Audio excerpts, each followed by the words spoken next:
우리 하나님의 가장 큰 기쁨이 무엇일까라고 생각해 보면 우리 하나님 전능하신 분이시잖아요. 모든 걸 다 아시고 다 하실 수 있는 분입니다. 여러분, 우리가 모든 걸 다 할 수 있다고 한번 생각해 볼까요? 그게 처음엔 좋겠죠. 그런데 시간이 지나가면 그 좋음이 반복되면 그게 좋을까요? 예, 그러지 않을 것 같아요. 그래서 가끔 이렇게 생각해 봤어요. 우리 하나님은 모든 걸 다 하시고 모든 걸 다 하실 수 있는 분인데 그분에게 있어서 기쁨이 무엇일까? 그분에게 있어서 기쁨이 무엇일까? 예. 성경을 보게 되면 하나님의 유일한 기쁨은 우리와 함께 하시는 것이구나. 예, 그것을 깨달아 알게 됩니다. 그래서 처음에 우리 주님께서는 창조자와 창조물의 관계로 우리와의 관계를 시작을 하셨죠. 그리고 이후에 왕과 백성의 관계를 가지셨고 또 그 이후에는 목자와 양의 관계를 가지시고 그리고 신랑과 신부의 관계를 가지셨어요. 그리고 지금 이 시대 가운데서는 아예 우리 몸 안에 내주하셔서 우리의 몸을 성전을 삼으시고 우리와 함께 하시고 계십니다. 그 하나님을 뭐라고 말하죠? 예, 그 하나님의 이름을 임마누엘 하나님이라고 말씀합니다. 우리와 함께 계시는 하나님. 이 관계를 완성하는 과정에서 우리 주님은 수차례 자신의 종들에게 친히 찾아오셨고 자신의 모습을 보이셨어요. 창세기 18장에 가서 보면 주님께서 마물의 평지에 있던 아브라함에게 나그네의 모습으로 찾아오셨지만 아브라함은 그분을 알지 못했습니다. 창세기 32장에서도 가서 보면 주님은 야복강에 있는 야곱에게도 나타나셨지만 야곱은 자신과 씨름했던 그분이 누군지 몰랐기 때문에 주님의 이름을 말해달라고 요청했던 것을 우리가 살펴볼 수 있게 됩니다. 이후에 주님은 여호수아에게도 나타나셨어요. 여호수아에게 손에 칼을 든 모습으로 나타나셨지만 여호수아도 마찬가지로 처음에 그분을 알아보지 못했습니다. 하나님께서 이렇게 아브라함과 야곱과 또 여호수아에게 친히 나타나신 것은 한 민족을 세우시고 그 민족으로 하여금 메시아를 내시기 위한 그 계획 때문에 그렇게 나타나셨어요.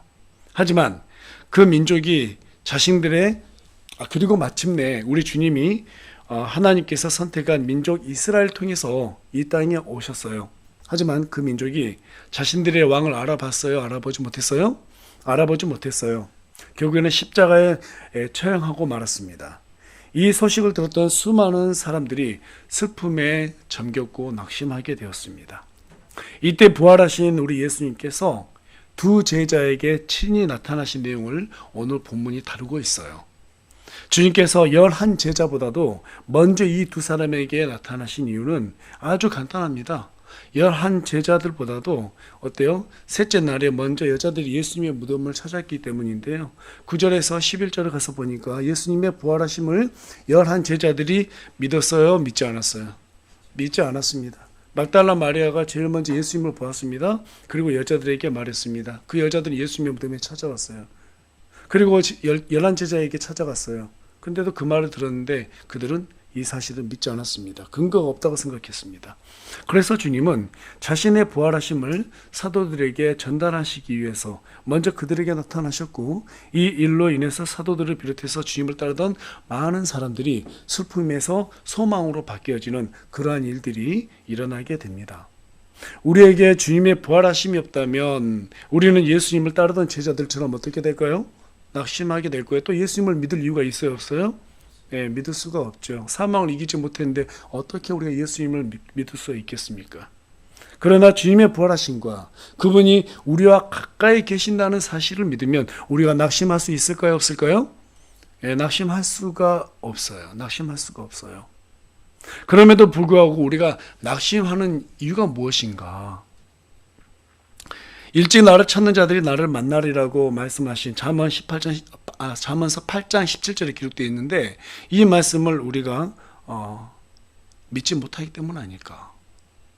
또 뿐만 아니라 야고보서 4장 8절에 가서 보면 하나님께 가까이 나아가라 그리하면 그분께서 너에게 가까이 오시리라 라고 말씀하셨는데 이 말씀을 우리가 믿지 못하고 있기 때문 아닌가 하는 생각을 해보게 됩니다. 신약 성도는 고린도전서 6장 19절에 기록된 것처럼 성령님께서 우리의 몸을 전으로 삼고 있다고 말씀하시고 계세요. 그럼 우리 몸이 뭐예요? 하나님께서 거하시는 거처, 성전이 되는 거죠. 성령님이 거하는 거처예요.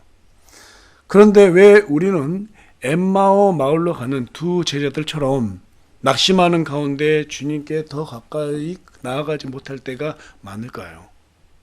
오늘 저와 여러분은 이 한 가지 의문에 솔직하게 답하고 해결을 받아야 합니다. 왜냐하면 성경은 온통 하나님을 가까이 하는 자만이 영적으로 성공한다는 사실을 하나의 영적 원리로 우리에게 계속해서 보여주고 있기 때문에 그렇습니다. 우리가 주님과 가까이 하는 이유는 세상적인 성공을 위해서가 아니죠. 주님께서 교회들에게 맡겨주신 이 일을 감당토록 하기 위해서 우리에게 주님께서 함께 하라고 말씀하고 계세요. 그것이 우리의 성공입니다. 맞습니까? 그 일을 잘 감당하기 위해서는 주님이 우리와 가까이 계신다는 사실을 깨닫고 그것이 우리의 소망이 되어야 합니다. 그래서 오늘은 가까이 계시는 주님이라는 주제를 가지고 여러분과 함께 말씀을 나누길 원하는데요. 오늘 말씀을 통해서 우리 주님이 저와 여러분과 가까이 계신다는 사실을 깨닫고 그로 하여금 주님을 친히 경험하게 되는 토대가 되는 그런 귀한 시간이 되기를 간절히 소망합니다.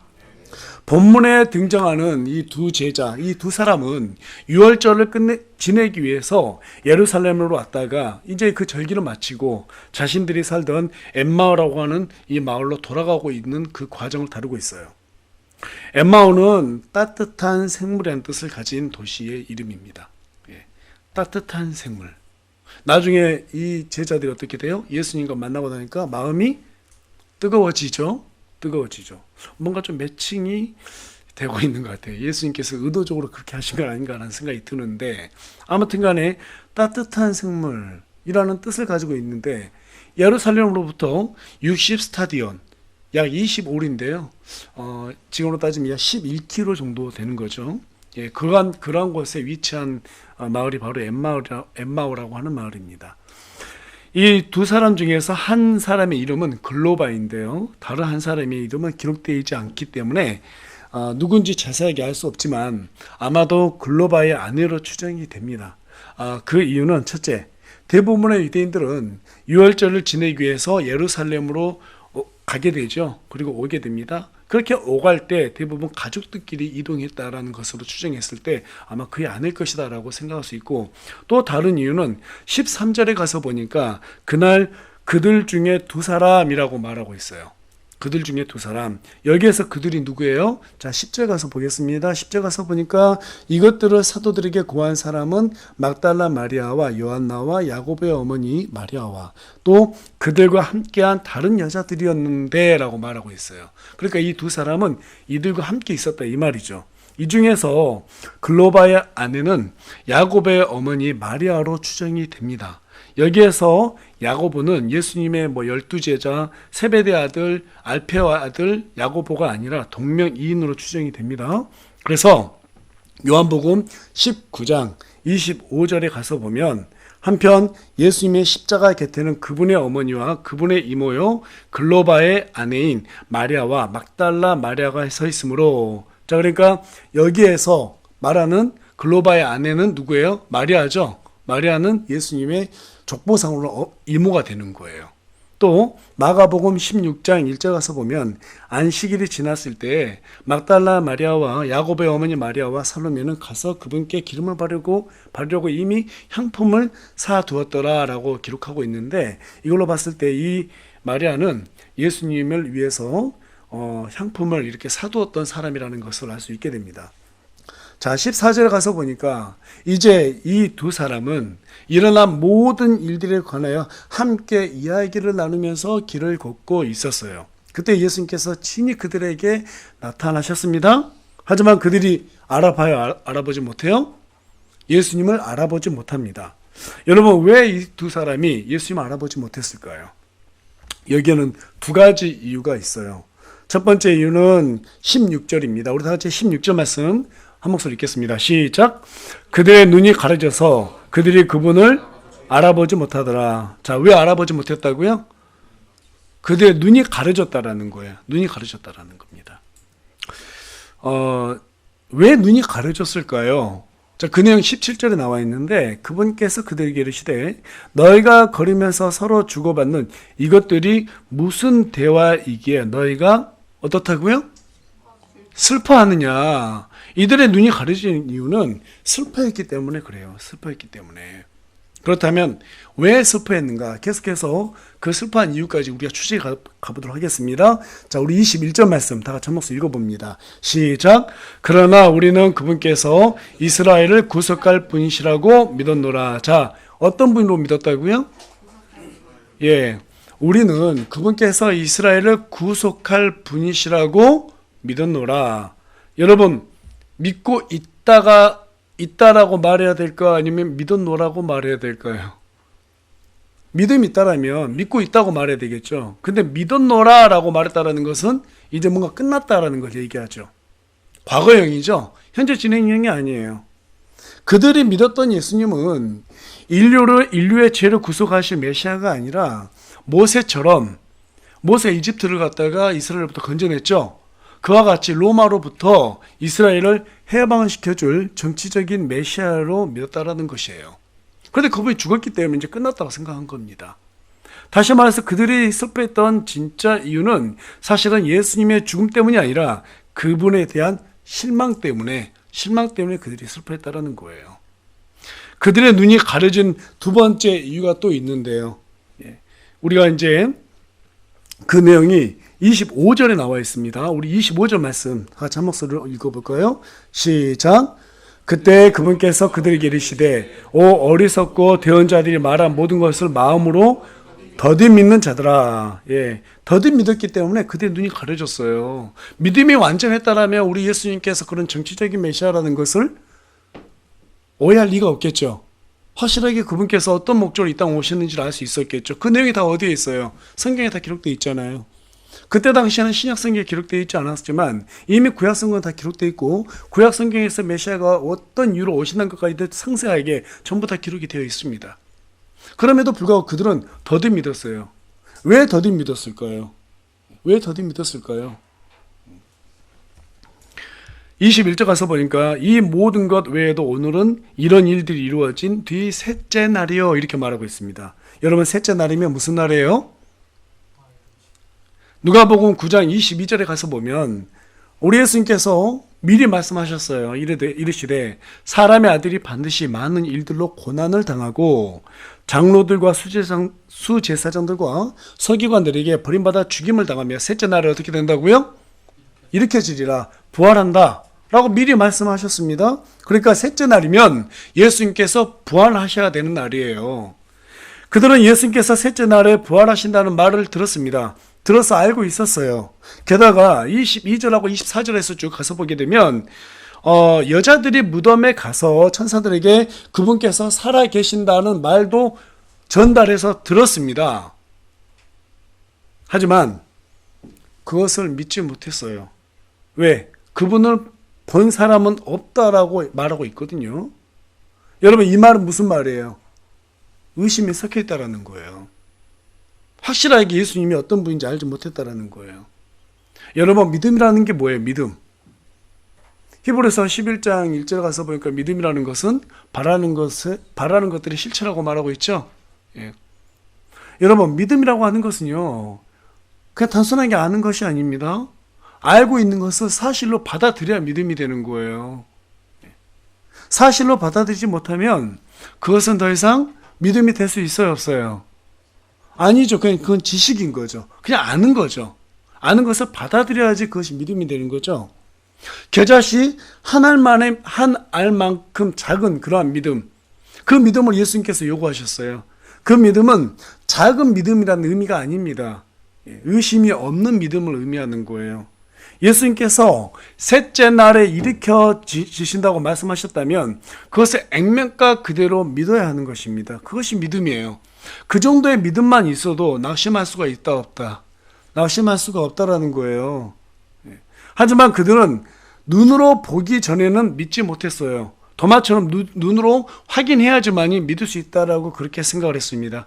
그래서 주께서 그들에게 책망하셨어요. 뭐라고 책망했습니까? 오 어리석고 대언자들이 말한 모든 것을 마음으로 더디 믿는 자들아. 예. 여러분, 더디 믿는 자들이라는 것이 무슨 말이냐면 구약의 대언자들이 말했는데 그것을 믿지 않는 사람들이에요. 그게 무슨 말인지 모르는 사람들이에요. 그런 사람을 우리 예수님께서 어리석다고 말씀하셨어요. 말씀을 바르게 이해하지 못하고 말씀을 바르게 해석하지 못하고 내가 원하는 대로 말씀을 믿는 사람을 우리 하나님께서는 어리석은 자들이라고 말하고 있고 우리에게 뭐라고 말하고 있어요? 마음으로 더디 믿는 자들이라고 말하고 있습니다. 왜 그들이 마음에 더디 믿게 되었어요? 예수님이 누구신지 몰랐기 때문입니다. 오직 그들의 관심사는 주님이 이스라엘을 로마의 속박으로부터 벗어날 수 있게끔 해주시느냐 해주지 못하느냐 여기에만 관심이 있었지 주께서 인류를 구원하시기 위해서 십자가에 못 박히시고 부활하신다는 것은 그들의 관심사가 아니었어요. 여러분, 나라도 중요하죠. 너무너무 중요하죠. 하지만 그보다 더 중요한 것은 하나님의 왕국과 그분의 의를 구하는 것입니다. 그것이 첫 번째라고 마태복음 6장 33절은 우리에게 말씀해 주고 계세요. 맞습니까? 네. 왜 그래요? 이 때문에 우리 예수님께서 이 땅에 오셨고 이 때문에 그분께서 죽으셨기 때문에 그렇습니다.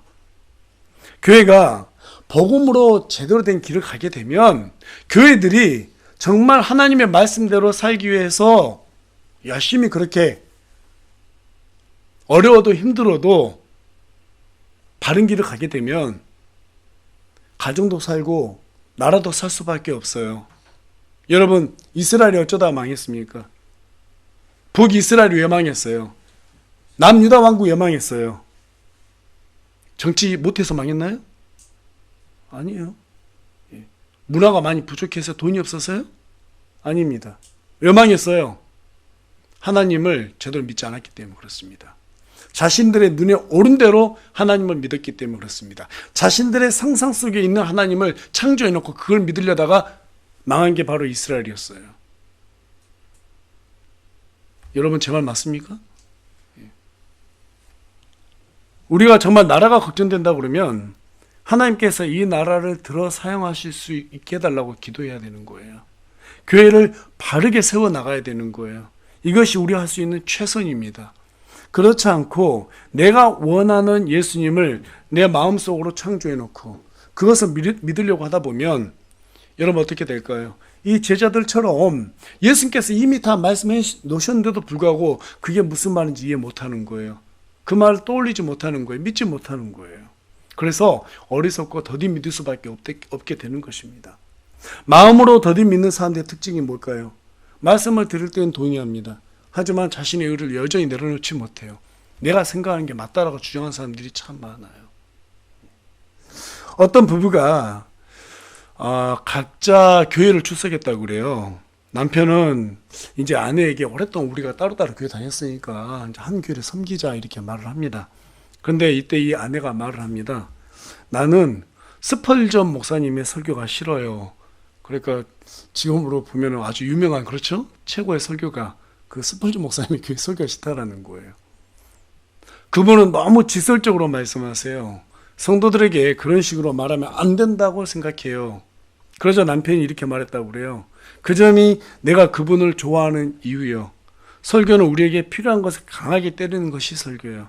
진정 우리에게 해당되는 그런 말씀을 해주지 않는 교회에 가봤자 우리에게 무슨 소용이 있겠어. 그 말을 들었던 스펄전 목사님께서 이렇게 말씀하셨다고 합니다. 우리에게 필요한 복음은 달나라에 사는 사람에게나 해당되는 복음이 아닙니다. 양심이라는 관역을 향해서 돌을 던져 턱끝만큼도 틀리지 않고 정확하게 맞출 수 있는 그러한 말씀이어야 합니다. 허물로 인해 주님으로부터 거치게 책망을 받아도 참아낼 수 있는 그런 사람이 근본적으로 올바른 성도입니다. 여러분 어떻게 이 말씀에 동의하십니까? 예, 저는 동의합니다. 성경 어디를 펴봐도요 우리에게 편한 말씀은 그렇게 많지 않더라고요. 예. 성경 어디를 봐도요 성경이 우리 마음대로 많은 것을 해석할 수 있도록 내버려 두지 않더라고요. 우리의 생각대로 우리의 본성대로 쭉 흘러가도록 그렇게 내버려 두지 않더라고요. 결국 무엇이 우리를 붙잡아야 돼요? 하나님의 말씀이 우리를 붙잡아야 되는 거죠. 하나님의 가라고 하면 가야 되는 거고 멈추라면 멈춰야 되는 거예요. 여러분, 선포된 말씀을 듣고 내가 생각했던 것과 다르다는 것을 깨달았으면 얼른 생각을 돌이켜야 하는 것입니다. 이것이 바로 어리석음에 우리 자신을 내버려 두지 않는 것이고 마음으로 더디 믿는 사람이라는 말을 듣지 않는 최고의 어때요? 방법이기도 합니다. 자, 이제 엠마오로 가던 두 제자가 주님을 알아보지 못한 또 한 가지 이유가 있어요. 그 또 한 가지 이유는 여기 본문에 있지 않고요. 마가복음에 있습니다. 우리 다 같이 마가복음 16장 12절 말씀으로 가보겠습니다. 그 뒤에 그들 중에 두 사람이 걸어서 시골로 갈 때에 그분께서 다른 모습으로 그들에게 나타나시니. 자, 왜 못 알아봤다고 말하고 있어요? 다른 모습으로 나타났기 때문에 알아보지 못한 거예요. 다른 모습으로. 우리 주님께서 보시니까 이 사람들에게 그냥 우리 예수님이 있는 그대로 사도 바울처럼 이렇게 나타나면 그들이 그것을 이해 못할 거 아니에요. 사도 바울이라는 사람은 예수님을 빛으로 되었을 때 그 사람은 성경의 모든 것을 깨고 있었기 때문에 예수님 만나는 순간 깨달았단 말이에요.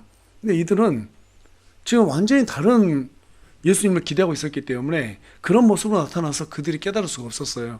그래서 우리 예수님께서 어때요? 아브라함에게는 나그네의 모습으로 나타나셨고 야곱에게는 씨름꾼으로 나타나셨고 여호수아에게는 군대 대장의 모습으로 나타나셨듯이 엠마오 마을로 가는 이 두 제자에게도 지나가던 나그네 행인의 모습으로 나타나셨습니다.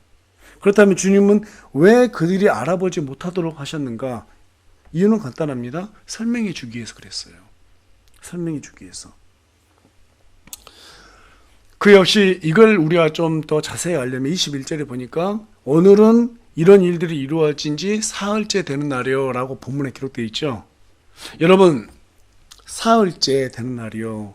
유대인들은 이래 사흘째, 이게 3일이 지나가고 넷째 날이 되면은 사람의 영혼이 떠난다는 그러한 미신이라고 그러죠. 예, 그런 민간신앙이 있었습니다. 우리나라도 그렇지 않습니까? 과거에 보면 할머니, 할아버지 돌아가시면 관을 어때요? 옛날에 이렇게 병원에 두지 않고 집에다가 이렇게 모셨어요. 그렇게 병풍 같은 치고 있었던 것으로 기억하는데 그걸 3일 동안 이렇게 두고 장사를 지냈단 말이에요. 네.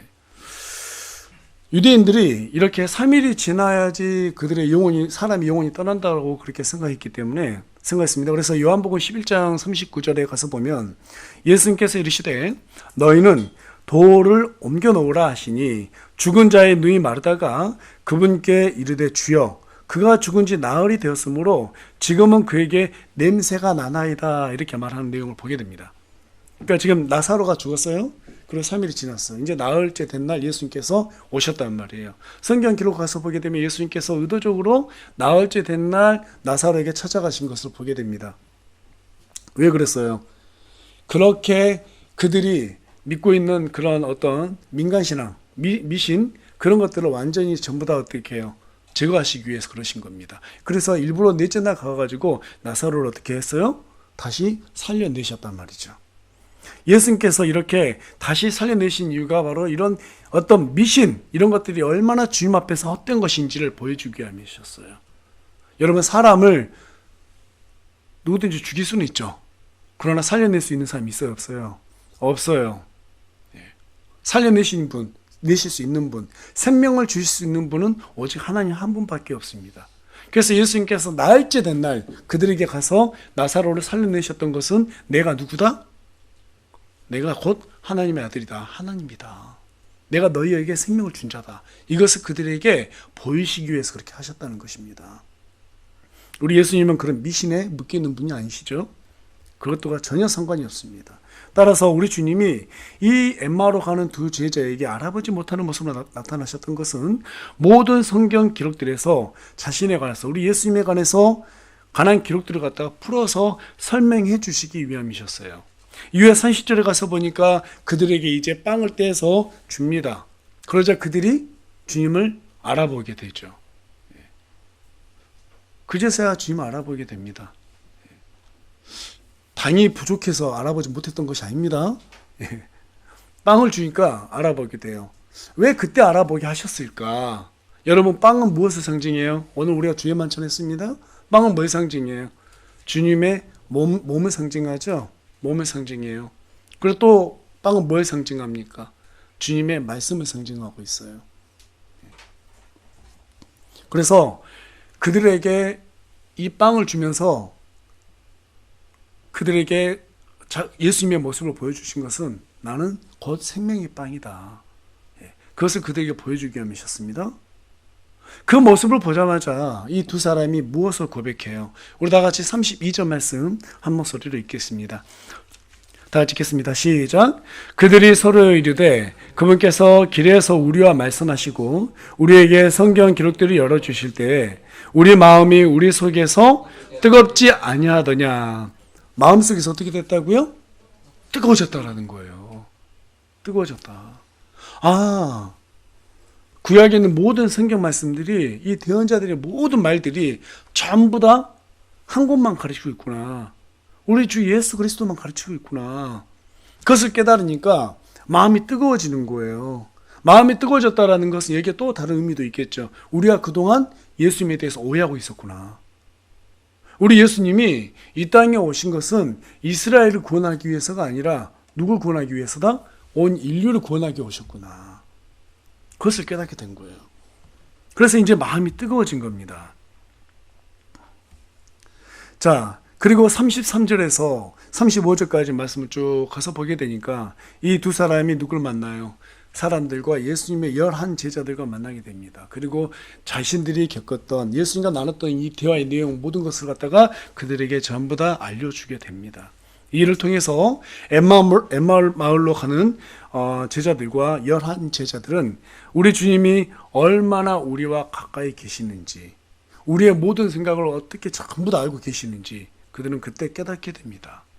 아마도 사도들이 죽음의 순간을 맞을 때도 내 옆에 우리 주님이 계신다고 확신하였을 것입니다. 여러분, 우리 주님 항상 우리와 가까이 계세요. 믿으십니까? 예, 우리 안에 계시죠? 그럼 얼마나 가까이 계시는 거예요? 얼마나 가까이 계시는 거예요? 저와 여러분이 그런데 왜 그것을 느끼지 못하고 때로는 어려운 일이 생기고 힘든 일이 생기면 낙심하고 냉랭해집니까? 왜 차가워져요? 첫째, 주님을 위해서가 아니라 나를 위한 신앙을 고집하는 가운데 있기 때문에 그렇습니다. 나는 아니라고 말하지만 나를 위해서 인생을 살고 있다는 그 생각을 여전히 들고 있기 때문에 그러는 거예요. 우리 주님은 누구를 위해서 살기를 원하세요? 나를 위해서 살기를 원하세요? 주님을 위해서 살기를 원하세요? 주님을 위해서 산다면 우리에게 닥치는 힘든 일들 전부 다 주님께서 해결해 주실 것이라고 믿어야 되지 않겠습니까? 우리 주님께서 누군가를 불렀다면 그 사람을 책임져 준다는 것을 전제로 그 사람을 부르지 않았겠어요? 여러분 성경 기록 한번 봐보세요. 사람들을 불렀을 때 우리 하나님께서 책임져 주지 않은 사람이 있던가요? 모세를 불렀어요. 40년 동안 굶어 죽게 했죠? 안 했죠. 나가라 했으면 하나님께서 다 책임진다는 전제하에 나가는 거예요. 그게 믿음이에요. 예. 그들 신발도 닿지 않게 했습니다. 의복도 헤어지지 않게 했어요. 그렇죠? 모세가 마지막 죽는 순간까지 기력이 쇠하지 않았습니다. 하나님께서 우리에게 모든 어떤 명령을 주셨다면 거기에 필요한 모든 것은 다 하나님께서 책임져 주시는 거예요. 이걸 우리는 복이라고 하는 거예요. 이걸 복이라고 하는 거예요. 어느 날 우리 기독교가 잘못된 복을 쫓아가는 이유가 뭐예요? 이 원리를 이해하지 못하기 때문에 기복주의 신앙으로 가게 돼서 사람들을 우상 숭배로 끌고 간단 말이에요. 탐욕 우상 숭배입니다. 이거는 하나님이 아니에요. 하나님의 이름을 빙자해가지고 물질의 신 맘몬을 섬기게 하는 일이에요. 교회에서 그런 설교하면 안 됩니다. 성도들끼리 그런 하나님을 찾으면 안 돼요. 그건 큰 죄입니다. 그건 신성모독이에요. 저는 오늘날 지난 2000년 동안 이 기독교가 왜 이렇게 무너졌을까? 이 기복주의 신앙 때문에 다 무너졌다고 봐요. 잘못된 신앙, 잘못된 하나님을 우리 안에 창조하고 있기 때문에 그렇지 않습니까? 그러다 보니까 좀 힘들면 넘어지는 거예요. 왜 하나님 나 사랑하지 않지? 라고 원망하는 거예요. 그러면 그 전에 전제 조건이 있죠. 뭐예요? 하나님을 사랑한다는 게 뭐예요? 하나님을 위해서 산다는 거잖아요. 그렇죠? 하나님을 위해서 살았을 때 하나님께서 필요하면 그 모든 것을 공급해 주시는 거거든요. 그런데 우리는 어떤 걸 왜 하나님을 섬겨요? 잘 되기 위해서 하나님을 섬기는 것은 잘못된 거예요. 하나님을 섬기다 보면 잘 될 수 있는 거예요. 그러면 잘 될 수 있다는 게 그것도 무슨 의미예요? 돈 많아서 행복해졌다 이런 의미가 아니죠. 하나님께서 필요한 모든 거 공급해 주셨단 말이에요. 공급해 주신 걸로 내가 하나님을 더 많이 섬길 수 있는 기회를 주셨다고 하는 것이 우리에게 복이라는 거예요. 동의하십니까? 이게 동의가 안 되면 여러분 이상한 간증하는 사람들 말 듣고 아멘 한단 말이에요. 거기서. 여러분 이게 동의가 돼야 돼요. 하나님께서 나에게 아무것도 주지 않는다 할지라도 하나님께서 하라고 했으니까 난 하겠다라고 가다 보면 하나님께서 그 모든 걸 채워주시는 거예요. 그리고 내가 생각했던 것보다 더 많이 채워주시면 이걸로 하나님 일을 더 많이 할 수 있는 기회를 얻게 되는 거예요. 모든 것을 다 하나님이 채워주시는 거예요. 저와 여러분 이 땅에 태어났을 때 태어나는 순간부터 통장 치고 태어났어요? 아니죠. 예, 뭐 좋은 옷 입고 태어난 것도 아니잖아요. 태어나는 순간부터 거저 어머니가 젖을 주셨어요. 그렇죠? 태어나는 순간부터 어머니 아버지가 배대도를 주셨어요. 아무것도 한 게 없어요. 하나님께서 그 모든 것을 책임져 주셨기 때문에 지금 저와 여러분이 이 시간까지 온 거 아닙니까? 맞죠? 앞으로도 그렇게 해주지 않겠어요? 물론 살다 보면 병들고 힘들고 죽을 때도 있죠. 죽으라고 명령하셨으면 그땐 죽어야 되는 거예요. 우리가 거기까지만 살아야 되는 거예요. 더 이상 살면 안 될 이유가 있기 때문에 더 이상 살면 안 되는 거예요. 근데 지금 우리가 숨쉬고 살고 있다? 그럼 그 무슨 말일까요? 살아야 된다라고 명령하고 있는 거예요. 우리가 이걸 잃어버린단 말이에요. 내가 왜 살고 있는지 그 이유를 놓쳐버리기 때문에 자꾸 낙심하는 거예요. 다시 한번 묻겠습니다, 여러분. 왜 우리가 살아야 됩니까? 나를 위해서 살아요? 아니면 주를 위해서 살아요? 주를 위해서 사는 거예요. 너무 단순하니까 이걸 너무 자주 잊어버리는데 아니에요. 매 순간 이걸 놓치면 안 되는 거예요. 주를 위한 신앙이 아니라 나를 위한 신앙이 아니라 주를 위한 신앙, 그 신앙을 고집하며 살아야지 우리가 낙심하지 않는 것입니다. 우리가 낙심하는 두 번째 이유, 성경에 기록된 모든 계시가 어딜 향하고 있는지 바로 알지 못하기 때문에 그렇습니다. 우리 예수님께서 이 땅에 오셨어요. 이 땅에 하늘의 왕국을 갖다가 이 땅에 어떻게 해요? 건설하기 위해서 오셨죠. 마귀가 지금 어때요? 최초의 사람 아담과 이브를 속였습니다. 그리고 그들이 하나님의 말씀을 듣지 않고 선악과를 먹고 범죄했어요. 그로 인해서 이 온 세상은 전부 다 죽음으로 갈 수밖에 없게 되었습니다. 우리 예수님께서 이 땅에 오신 이유는 우리의 그 모든 죄를 제거하시기 위해서요. 그리고 우리를 하나님의 백성으로 삼기 위해서요. 하나님의 백성된 우리가 어떻게 해야 돼요? 하나님을 높이 찬양해야 되겠죠? 또 많은 사람들에게 복음을 전해야 되겠죠? 그래서 하나님 왕국이 갈수록 어떻게 돼야 돼요? 흥왕해야 되는 거예요. 그 일을 하라고 우리를 교회로 모이게 한 거잖아요. 그럼 우리가 지금 살아야 되는 주를 위해서 산다는 그 목적이 어디 있는 거예요? 교회에서 우리끼리 잘 먹고 잘 사는 데 있는 것이 아니죠. 그게 아니죠. 우리가 바른 말씀을 듣고 깨달아야 되는 이유가 뭐예요? 우리는 좋은 교회를 갖고 있다? 우리는 바르게 하나님 믿고 있다 자랑하려고요? 그것도 아니죠. 우리가 왜 바른 교회를 알아야 되고 왜 바른 말씀을 들어야 됩니까? 하나님을 바로 믿고 하나님의 복음을 위해서 살기 위해서입니다. 그것이 우리의 인생의 목적이에요. 이것을 알지 못하기 때문에, 이것을 놓쳐버리기 때문에 많은 교회들이 기복주의 신앙에 빠지고 정치 교회에 빠지는 거예요. 그건 사람이 주인 되는 교회입니다. 그건 인간이 주인 되는 교회예요. 절대로 그런 교회는 안 됩니다. 하나님의 교회가 되어야 되는 것입니다. 여러분, 주님께 가까이 다가가기를 원하세요? 네. 그렇다면 첫째로 사망을 이기신 우리 주님의 부활 승리의 소망을 항상 두시기 바랍니다. 이 세상이 끝이 아니에요. 이 세상이 끝이 아니에요. 영화로운 세상에 소망을 두지 않으면 우리는 날마다 낙심할 수밖에 없어요. 두 번째는 복음으로 살기 위해서 노력해야 되는 거예요. 그것을 위해서 이 땅에 우리를 보내셨으니까. 그것이 우리에게 주어진 명령이니까. 그렇죠? 이것을 위해서 살려면 어떻게 해야 될까요? 방법은 딱 한 가지가 있어요. 좋은 방법. 개인적인 예배에 성공해야 돼요. 교회 일주일에 한 번 와가지고 드린 예배, 이걸로는 어려워요. 안 돼요. 날마다 시간을 정해놓고 기도하고 찬양하고 말씀 보고 잠깐의 시간이라도 그것을 게을리하면 안 됩니다. 네. 날마다 개인적인 예배에 성공해야 돼요. 네. 그래서 여러분, 일하고 집에 오면 힘들죠. 그쵸? 또 얼마나 바쁩니까? 집에 들어와가지고 씻고 또 밥 차려야 되고, 예. 또 이제 조금 쉴만 하면은 피곤하니까 소파에 딱 눕게 되잖아요. 그쵸? 그러면 이제 리모컨부터 잡게 되죠. TV도 봐야 되니까 얼마나 시간이 없어 바빠요. 네. 그러다가 10시, 11시 되면 이제 졸음이 오니까 자야 되죠. 네. 잠자기 전에 기도 좀 해야 되는데 마음만 가지고 주님 내일. 그렇죠? 네. 마귀가 제일 좋아하는 전략이 있거든요. 내일이라는 단어가. 가장 좋아하는 단어예요. 그런 마음이 들면 어떻게 해야 돼요? 안방으로 침대로 들어가기 전에 어디로 가야 돼요? 예, 골방으로 들어가서 기도해야 되는 거예요. 예. 잠깐이라도 말씀 묵상하고 이번 주에 우리 함께 나눴던 이런 누가복음 24장 말씀 다시 한번 읽으면서 내가 정말 마음을 다시 잡아야 되겠구나. 아니면 매일같이 한 장씩 정해놓고 말씀 한 장씩 읽으면서 깊게 묵상하고, 그렇죠? 그리고 주님 앞에 기도하고. 여러분, 기도하면 제일 먼저 뭘 하게 되던가요? 회개부터 하죠?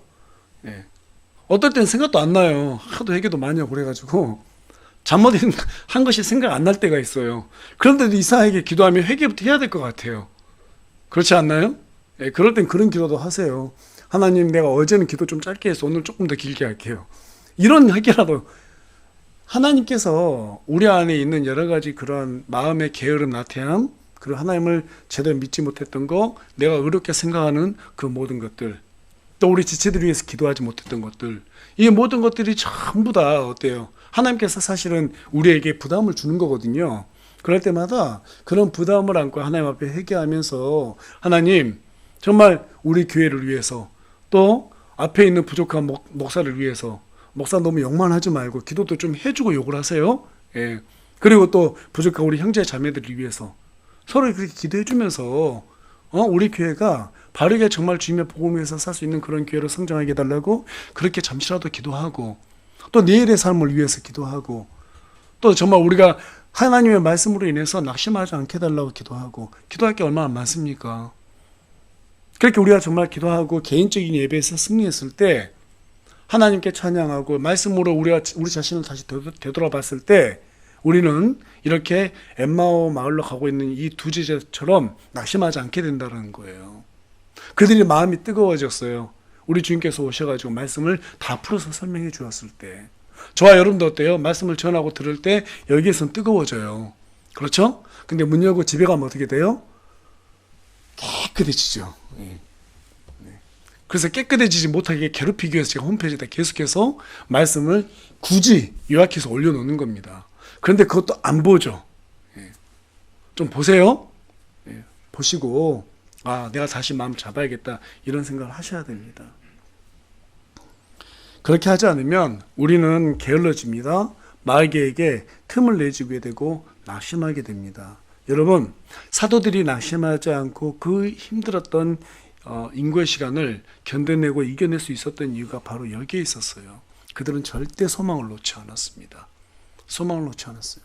틀림없이 개인적인 예배에 성공했을 것입니다. 주님과 더 가까이 하기 위해서 어떻게든 몸부림쳤을 것입니다. 사도 바울을 보시면, 또 여러분 사도 바울뿐만 아니라 과거에 다윗의 시편을 보면 어떻습니까?